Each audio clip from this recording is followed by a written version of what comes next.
Legendary Pokémon, the rarest and most powerful Pokémon of them all. Worshipped as gods in some regions and sought after by evil organizations in pursuit of world domination. But not all legends are created equal. So what exactly makes a Pokémon legendary? What is up everyone, and welcome to another Munch Top 10, where today I'll be discussing 10 Pokemon that I believe are undeserving of the title Legendary. But first we have to define what it means to be a legend in the Pokemon world. The average trainer may say it's all in the numbers, as high stats are commonplace with most legendaries, but the most usual traits shared by legendary Pokemon are having an unknown gender, although there are a few exceptions, looking at you Cresselia, belonging to the undiscovered egg group and therefore being unable to breed with other Pokemon, having special battle music just for themselves or the group of legendaries they belong to, and being guaranteed to have at least 3 max IVs when caught. As many of you know, mythical Pokemon are an entirely separate category of rare and powerful beings that differ from those called legendaries, as they can only be obtained through online events as opposed to being found naturally in any given Pokemon game. Finally, there's the Ultra Beasts of Alola, which are not officially labeled as legendary but share a lot of common traits with them. So for the sake of this video, we're going to consider both mythical Pokemon and Ultra Beasts as subcategories of legendaries. I have one last personal criteria, and it's that only one of their species usually exists, although this is much less common in the Pokemon anime, where we've seen multiple of the same legendary and even a baby Lugia at one point. But at least in the games, usually only one legendary can be obtained, per region at least. But with all that said, there's more than a few Pokemon considered legendary that I believe maybe shouldn't be. So if you guys are excited to find out which ones, make sure to hit that like button and subscribe if you haven't already, and let's jump into the sponsor of this video.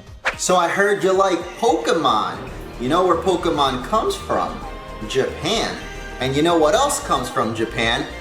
Boxu, the premium Japanese snack box. Boxu is a monthly snack box subscription from Japan that delivers an assortment of original Japanese snacks curated around cultural themes and flavors of the country.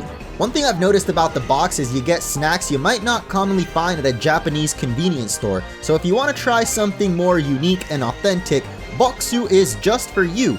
So use my code to get 10% off on your order and help support Boxu and my channel. When you sign up, you'll receive a box with a different theme each month, and this month they sent me the Seasons of Japan, which I'm gonna guess will have a little bit of everything that Japan has to offer all year round. So as you can see, we have snacks from all over Japan, and I don't think I can really eat all of this right now. So I wanted to try what Game Freak might be eating on an average day. Stick potato, super mucho plum. Oh my goodness. Wow. That's a lot of flavor. I could see Masuda eating this. Dango mochi here. I like the pink, it calls out to me that nice bright flavor. Ooh. That's very sweet. I like me some sweets. Senbei are fried and marinated in tonkatsu sauce. Oh my god, I love tonkatsu. Yo, we gotta try these now. Some savory flakes in here, okay. Immediately get that tonkatsu for sure. This is a good snack. Boxu also comes with premium Japanese tea. Here we have some organic genmaicha. I've been wanting to go to Japan for a while. Unfortunately, you can't really go right now, so it's nice that at least Boxu can bring a taste of Japan to me. Alright, that's a little taste of the Seasons of Japan. There's a ton more snacks as you can see, so if you order your own, you can try out all of these. Use the code Order Your Boxu today. Thank you, Danny, for making this video possible. Listen, I shouldn't even have to explain why this motherfucker shouldn't be a legendary. Type Null looks like one of those disturbing sprites you get off a Pokemon Fusion generator, which makes sense considering it was created by Faba of the Ether Foundation, using cells from every single Pokemon type combined into a horrible abomination with the hopes of it being able to shift between them like a mini Arceus. I won't deny this is a cool concept, but wouldn't really consider it legendary since there were 3 known type null created in Alola, and even a 4th one made by Macrocosmos in the Galar region, using stolen notes from Ether. If it's that easy to copy another evil team's homework and make your own legendary, then it can't be that special. Type Null also has one of the lowest total stats of any legendary, likely because it can of course evolve, being one of only 3 legends able to do so. I could respect its evolution Silvally a lot more as a legendary since there's only been one known to exist in the world, thanks to Gladion's bond with his helmet buddy. I'm not trying to say there can only be one of your species in existence for a Pokemon to be truly legendary, but if you ain't the most special man-made Pokemon, and you certainly ain't the most special Pokemon able to change type, then you can get the heck out of here.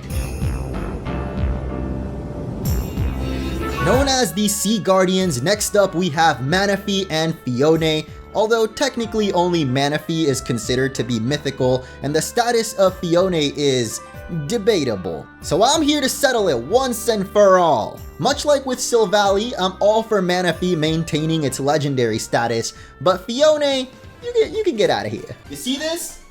This is the Mythical Pokemon collection released in 2016, and it has every single Pokemon considered mythical. I know I'm only holding 3, one of them being Manaphy, but my point is, there ain't no Phione, okay? If the official trading card collection doesn't consider it a mythical, then that alone should settle it, but I got more to say about this little mess. Manaphy is the only legendary Pokemon capable of breeding with Ditto, and it will always produce a special looking egg with Phione inside. Phione itself can never evolve into Manaphy, but it can also get spicy with Ditto and create an army of Phiones that will never be able to evolve into the one true guardian of the sea. I don't know if it's clear that I'm talking about just Manaphy or freaking Phione. Oh my god, they both suck, okay? But Fione's the one that shouldn't be legendary, and I don't think it really is, so.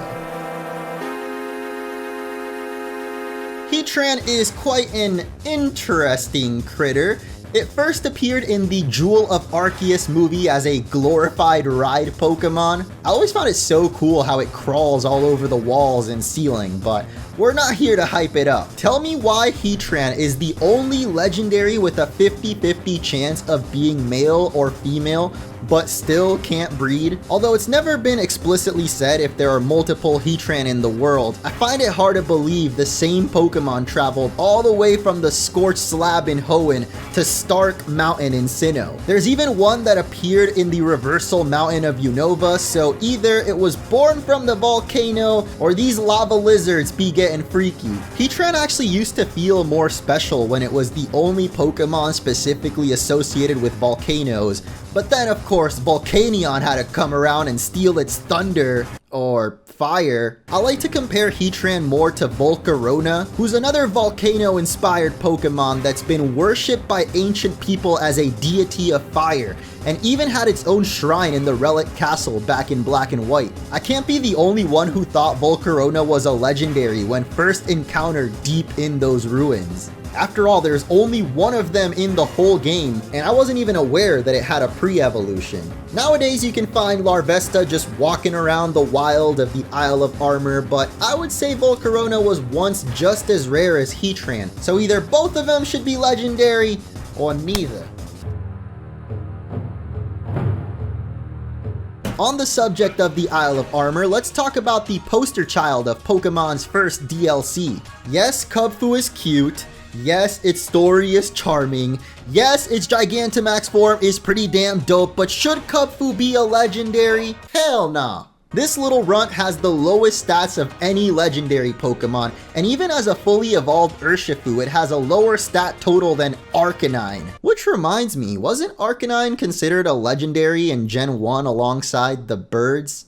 What was up with that? Arcanine might honestly be rarer than Kubfu too, as the Pokemon site states that wild Kubfu are common in mountainous areas far away from the Galar region. Perhaps it's the scrolls of the Isle of Armor that make Urshifu more elusive, but if you can find this little bear as commonly as Komala in other regions, then I don't think it deserves to be called a legendary. This also makes me wonder how they'll treat this evolution in future games. Like, are we gonna have to put a Tower of Waters and Darkness in every region from now on? Maybe they'll get lazy and just make Kubfu evolve by level up, making it feel even less special. I certainly couldn't care less. As I mentioned before, not all legendaries are created equal, and for my next spot on this list, rather than a single Pokemon, I want to shed some light on a group I wasn't fully aware of until this video, labeled as sub-legendary Pokemon. I've been called a subhuman plenty of times while playing League of Legends. I know it doesn't feel good, so if that name wasn't already enough of a burn to tell you these aren't really legends, let me explain what it means. If you've ever tried bringing a legendary into the battle tower, battle tree, or anything of that sort, you might have noticed not all of them are allowed to battle. The ones mainly banned are mythical Pokemon and legendaries that appear on the game covers, as well as the third versions that never happened.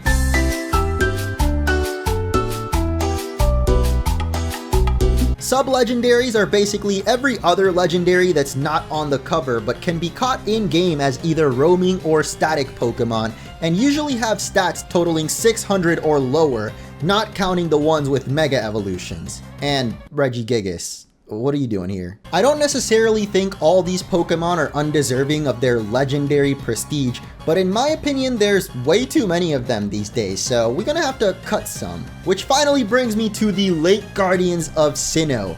Yes, they are quite important to the story and creation of the region, but they're also very, very boring. We already had an amazing trio tied to the creation of Sinnoh with Dialga, Palkia, and Giratina. Did we really need to copy-paste the same Pokemon 3 times and give them different helmets? They're even all psychic types with the same ability and almost the same moves. Like, why are they taking up 3 legendary slots? It's no wonder Pokemon games are getting less creative in how you find legendaries in the post-game with each passing generation. Honestly, some of these weaker trios just need to get chopped. Now imagine everything I just said about the Lake Trio, but somehow worse. Tornadus, Thundurus, and Landorus, or the legendary genies as I like to call them, have got to be the laziest trio of all time. I even featured them in my top 10 worst Pokemon designs for being literally just recolors of the same sprite in the original Black and White. Thankfully, these issues were fixed with their Therian forms in Black and White too, but I feel like these original incarnate forms should have never existed. Period. You know, at least they have unique types from each other, with Tornadus being the first and only pure flying type Pokemon in existence. Again though, there was already another better trio in Black and White with the Swords of Justice, and the main legendary trio of Zekrom, Reshiram, and Kyurem. Like, honestly, Gen 5 is when Pokemon kinda went overboard adding way too many legendaries, but I might have overreacted saying the Genie trio is the worst. Rethinking it, that title definitely goes to the Lake Guardians. Sorry, Azulf, you're still my favorite at least.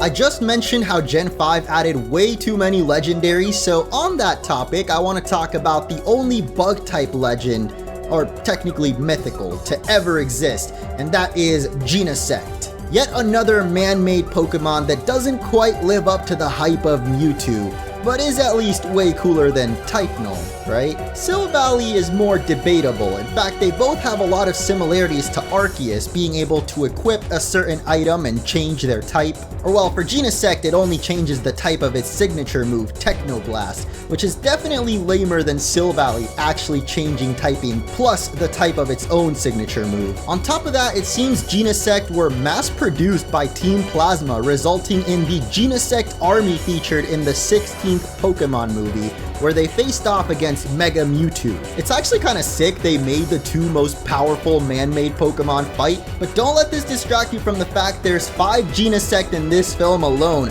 meaning there's more of them in existence than there are Typenol. In the games, you can only obtain Genesect through online events, so I suppose we'll never know how many of them really exist, but I can confidently say, for being the only bug-type legendary, They did this boy dirty. I gotta admit that transformation where it tucks its legs in and flies like a hovercraft is pretty sick though. You ever met someone with that Jersey Shore accent? Ask them what their favorite color is. Chances are they might just say, purple. This might be a bit of a reach because Poipole hasn't specifically been labeled as legendary, but it is definitely an Ultra Beast, which are considered part of the sub-legendary group I mentioned earlier. Among the Ultra Beasts, however, Poipole stands out as the only one capable of evolving, but even when it does, Naganadel is the weakest Ultra Beast in terms of total stats.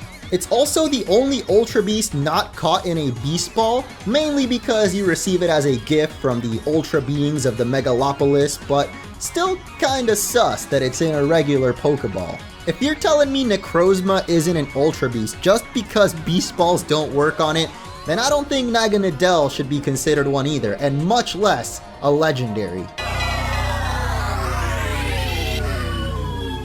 Speaking of Ultra Beasts, Giratina is a legendary that should probably be considered one, coming from its own dimension and all. Then again, Ultra Beasts didn't exist yet when Giratina was invented, so maybe in the Diamond and Pearl remakes we'll get more clarification on what exactly makes the Distortion World different from Ultra Space. Who am I kidding? We know the Distortion World is not gonna make it into the remakes. And I've already said that I consider most Ultra Beasts to be as rare and powerful as legendary, so therefore, Giratina is a no-brainer as having definitely earned the title of Legend. Giratina is actually my second favorite legendary, but I would still love to see it become King of the Ultra Beasts in place of that wannabe Necrozma. Unless, of course, we're talking about Ultra Necrozma, in which case that battle was a load of bullshit. I've realized Giratina deserves to be legendary no matter what, so here's the real number 2. We all know Calyrex is too big brain to not be considered a legendary, but its horses though, best get to the back of the line, cause there's no way I'm calling these legends. Bro looks like an ice version of Mudsdale. Like, are we sure these aren't just regional variants? If Kubfu is so common in other regions, I would not be surprised if this other dude is just a ghost version of Rapidash too. Couple more and we'll have a whole horse dex like we have evolutions. Why couldn't they just have Calyrex ride Keldeo instead? I mean, the other Swords of Justice appear in literally this same DLC, and My Little Pony hasn't had any love since Gen 5, since it was created. You know, I'm tired of this whole mythical Pokemon are too special to actually appear in the games. I get that it maintains their super rare status, but it would be so cool if we could get in-game events for them like we had in Platinum with Darkrai going inside our dreams. And I just realized what I'm arguing is literally what Pokemon has done with the Crown Tundra, basically being Calyrex's own event. And I guess that does make the horses feel a bit more unique and important, having an actual backstory, but they still don't feel like legendaries to me.